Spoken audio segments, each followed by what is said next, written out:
میں ڈاکٹر صاحب قبلہ بندہ مومن کے لیے اللہ رب العزت کیا فرماتا ہے کہ یہ جو دنیاوی زندگی ہے بندہ مومن کے لیے یہ کیا ہے، اس کا تصور کیا ہے؟ اب ظاہر ہے زندگی بھی ہے، دنیاوی معاملات بھی ہیں، بندہ مومن اس کو کیسے ڈیل کرتا ہے، کیسے دیکھتا ہے؟ اعوذ باللہ من الشیطان الرجیم، بسم اللہ الرحمن الرحیم، مولا صلی وسلم دائما ابدا علی حبیبک خیر الخلق کلہم، یا رب بالمصطفیٰ بلغ مقاصدنا واغفر لنا ما مضى یا واسع الکرم۔ بعد حمد و صلوات کے بھائی سلمان گل صاحب، میرے برادر محترم حضرت علامہ لیاقت صاحب نے جس خوبصورت پیرائے میں قرآن کریم کی آیات کی تلاوت کی ہے، دنیا کو سمجھنے اور سمجھانے کے لیے قرآن اور حضور کی زندگی سے بڑھ کر کوئی اور ذریعہ نہیں، کوئی نمونہ ہی نہیں اس سے بہتر۔ صحیح بات۔ اور یہ ہم اس وجہ سے نہیں کہ ہم مسلمان ہیں تو ہم یہ صرف اس لیے کہہ رہے ہیں، دنیا یہ جانتی ہے کہ اگر اخلاق، معاشرہ، نفسیات اور باہمی تضادات اور ٹکراؤ کے عوض میں جو معاشرے جنم لیتے ہیں اور پھر فنا پذیر ہوتے ہیں، وہ قرآن اور حدیث میں جس طریقے سے بیان کر دیے گئے وہ کہیں کسی اور کتاب میں نظر نہیں آتے۔ یہ بالکل دعویٰ درست ہے، کیونکہ اسے غیر مسلموں نے اپنی کتابوں میں لکھا ہے، محفوظ کیا ہے، اور اس کو قرآن نے تو یہ کہہ دیا تم سچے ہو اپنے دعوے میں تو لے آؤ پھر جیسی کوئی دنیا کی تاریخ فاتو بصورت میں مثلے۔ اچھا، اب قبلہ لیاقت بھائی، ہمارے جو قرآن کریم کی آیات کی طرف لہو و لعب ہے، کھیل کود ہے، تضییع اوقات ہے، آزمائش ہے، اولاد اور پیسہ، مال دولت، یہ سب فتنہ ہے، اصل میں یہ سب ہے کیا؟ دنیا، یہ دنیا بنیادی طور پر سامان باندھنے کی جگہ ہے جہاں سے سفر کر کے آپ اس مقام تک جاتے ہیں جس کو کامیابی کے سفر کے بعد آپ کے اجر کا مقام کہتے ہیں۔ واہ۔ اب اس پر آراء بھی ہیں، اقوال بھی ہیں۔ قرآن کریم مفصل ایک ایک پل کو انسان کی کیلکولیٹ کر رہا ہے۔ میں یہ جملہ پوری ضابطہ حیات پوری، اب یہ صرف کہ کیلکولیشن ہوتی کیا ہے؟ کیلکولیشن کا اصول یہ ہے کہ اگر ذرا سا بھی اگر شعر میں وزن ادھر ادھر ہو جائے تو خوبصورت شعر بھی برباد ہو جاتا ہے۔ خوبصورت چہرہ اگر ذرا سے اس کی زبان میں لغزش آ جائے تو چہرے سے نفرت ہو جاتی ہے۔ خوبصورت آواز اگر اس کی زبان کہیں اور استعمال ہو جائے تو وہ آواز سننے کو جی نہیں چاہتا۔ تو یہ معاشرہ، یہ جو جس معاشرے میں رہتے ہیں، قرآن کریم نے اس معاشرے کو ایک مثالی معاشرہ قرار دیا ہے۔ اب یہ مثالی معاشرہ کیسے قائم ہو؟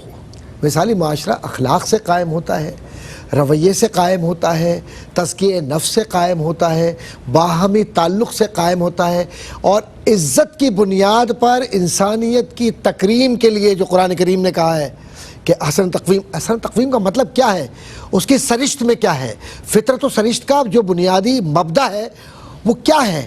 لوگوں نے سمجھا ہی نہیں اس کو۔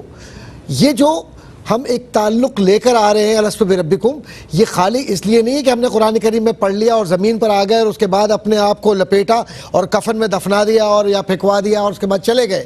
نہیں، یہ ایک نظام عمل ہے جس کو روح سے روح تک لے جایا جاتا ہے۔ جسم تو بیچ کا ایک معروضی حالات میں صرف علامتی اظہاریہ ہے، ورنہ کچھ بھی نہیں ہے۔ صحیح، بالکل صحیح، ٹھیک ہے نا؟ تو اب یہ جو دنیا ہے اس میں اللہ تعالیٰ کیا چاہتا ہے؟ اللہ کچھ بھی نہیں چاہتا ہم سے۔ یہ اللہ چاہتا ہے کہ متقی بن جاؤ گے، اللہ کو کیا فائدہ؟ نمازیں پڑھو گے کیا فائدہ ہوگا؟ نماز، روزہ، زکوٰۃ، حج، پورا مہینہ رمضان میں بیٹھے ہوتے ہیں، ربیع الاول میں بیٹھے ہوتے ہیں، 5 وقت مساجد سجی ہوئی ہوتی ہے۔ یہ سارا نظم مملکت، یہ نظم حکومت، یہ نظم زندگی اور یہ ساری آرائش جو زمین و آسمان کی ہے وہ صرف ایک بات پر ہے، کونوا عباد اللہ۔ سبحان اللہ۔ اب یہ عبد بنتا کیسے ہے؟ عبد عبادت پر نہیں بنتا، عبد عقیدت پر بنتا ہے۔ اور عقیدت کب آتی ہے؟ جب مالک کے حکم کو بغیر کسی تردد کے اپنی زندگی کا حصہ بنا لے۔ کانا عبد دیگر عبدہ دیگر ہے نا؟ اس کا بندہ ہونا۔ اب میں اگر واقعات کی طرف میں نے کوشش ہی کی کہ صرف تشریحی جو بنیادی عناصر ہیں اس طرف جاؤں کہ سر میں اس کو انشاءاللہ let me complete this after this short break انشاءاللہ ایک وقفہ، اور وقفے کے بعد ہم ڈاکٹر صاحب سے جانتے ہیں اور اس کو کمپلیٹ کرتے ہیں سوال کو اور آگے بڑھیں گے انشاءاللہ۔ قرآن اور دنیا کی حقیقت آج موضوع۔ جی خوش آمدید ناظرین، ایک مرتبہ پھر آپ کا خیر مقدم ہے پروگرام روشنی میں قرآن اور دنیا کی حقیقت یہ آج موضوع ہے۔ ڈاکٹر صاحب سے بات ہو رہی تھی۔ ڈاکٹر صاحب، بندہ مومن کے لیے ظاہر ہے دنیا کیا ہے؟ بندہ مومن کے لیے دنیا تیاری کی جگہ ہے، جیسے آپ نے فرمایا سامان باندھنے کی اور یہ آغاز سامان باندھیں اور اگلا سفر تیاری کریں، جو اصل سفر ہے اس جانب لوٹنا تو ہے نا، راغب ہو جائے۔ اور یہ لوٹنے والے جو ہیں جو لوگ تیاری کر لیتے ہیں تو پھر تیاری ان کی ایسی ہوتی ہے کہ بوجھ زیادہ نہیں رکھنا ہوتا۔ صحیح بات۔ یہ دنیا جو ہے یہ کاندھے پر بوجھ ہے، صحیح۔ بس اتنا رکھیں جتنا وزن اٹھا سکیں، ٹھیک ہے۔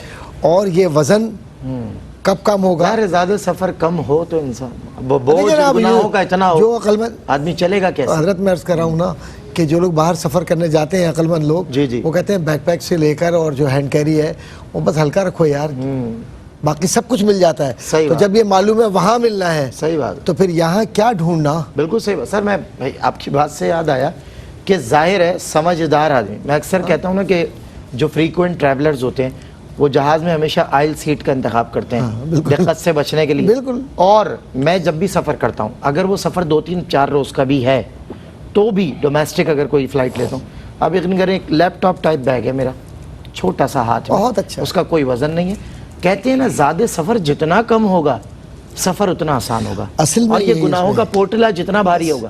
اب یہ لالچ، جناب۔ بندہ مومن کیا ہے؟ بندہ مومن کے قریب کیا چیزیں نہیں آتی؟ گناہ کبیرہ اور صغیرہ کے جو معاملات ہیں وہ سب، اس پہ تفصیلات میں نہیں جاؤں گا، میں یہ سے فرض کرنا چاہ رہا ہوں کہ تیاری امتحان کی جب ہم کرتے ہیں، matric, inter, B A, M A وغیرہ کی، صحیح۔ تو اس کے کچھ کویسچنز یاد کرتے ہیں نا، تو کچھ کویسچنز ہیں وہ ہیں حلال و حرام کے، اس کے جوابات یاد کر لیں، امتحان میں کامیابی ہو جائے گی۔